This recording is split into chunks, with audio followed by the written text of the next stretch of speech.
Baby et la fourmi, numéro 9. Le soleil brillait de mille feux, et les oiseaux chantaient sur le noyer. Un petit vent, dans les branches, rafraîchissait les petits oisillons qui étaient en train de dormir dans leur nid. Par cette belle matinée, Baby avait décidé de se promener dans le grand jardin. Le portillon du parc était ouvert, et elle se donna la liberté de franchir un interdit. Tout le monde savait, quand le portillon est ouvert, il ne faut pas passer.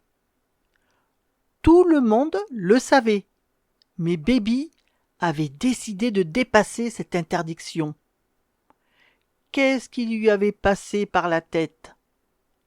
N'a-t-elle pas eu assez d'amour, d'attention, de nourriture? Qu'elle souhaitait faire des bêtises? Mais Baby était encore une enfant à son âge, disait-on. Elle avait donc décidé de gambader dans le grand parc du jardin et de goûter à cette liberté défendue. Elle ne faisait rien de mal, disait-elle. Dans le grand parc, il y avait de grands chênes verts, des glands gisaient sous le sol, de vieux glands, car la saison d'automne n'avait pas commencé. Comme par enchantement, un gland atterrit sur sa tête. Cela lui fit mal à la tête. Juste un instant, mais son ventre lui criait famine. Alors, elle continuait à manger. Soudain, quelques fourmis, qui faisaient leur ronde autour de leur fourmilière, s'approchèrent de la patte de Baby.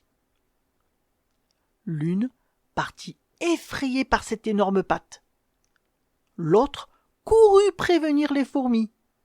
La dernière était en contemplation et prenait des mesures. Elle se mit à rentrer dans les recoins de la patte, puis sortit par les ongles qui étaient très longs. Baby sentait comme un fourmillement sur son ongle et se mit à se gratter avec son autre patte, comme par habitude.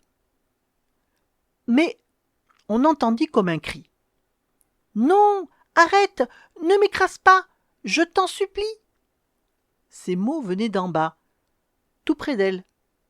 Alors, elle s'immobilisa et ne bougea plus. La petite voix, qui était très affolée par son destin, continua de parler. « Et si tu ne te grattais pas, tu pourrais faire connaissance d'une amie sincère? Hein? Qu'en penses-tu? Et je pourrais même te faire des grattages sur ton dos. » Mais Baby pensait qu'elle rêvait debout. Alors, elle recommença par se gratter, et au moment qu'elle fit un mouvement, la voix se mit à pleurer. « Je pourrais te gratter le ventre aussi, » dit la fourmi désespérée. Alors, Baby s'arrêta net. Elle avait enfin compris qu'elle risquait d'écraser une fourmi. Mais où était-elle? Elle finit par s'asseoir, et la fourmi descendit de sa patte et apparut à ses yeux.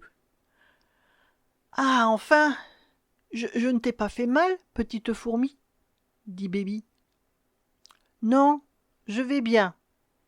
J'ai échappé belle, hein, mais comme je te disais, je te promets un bon grattage de ventre. »« D'accord, » dit Baby. « Mais là, je vais rentrer tout de suite. Alors je t'invite dans ma demeure, dans les prochains jours.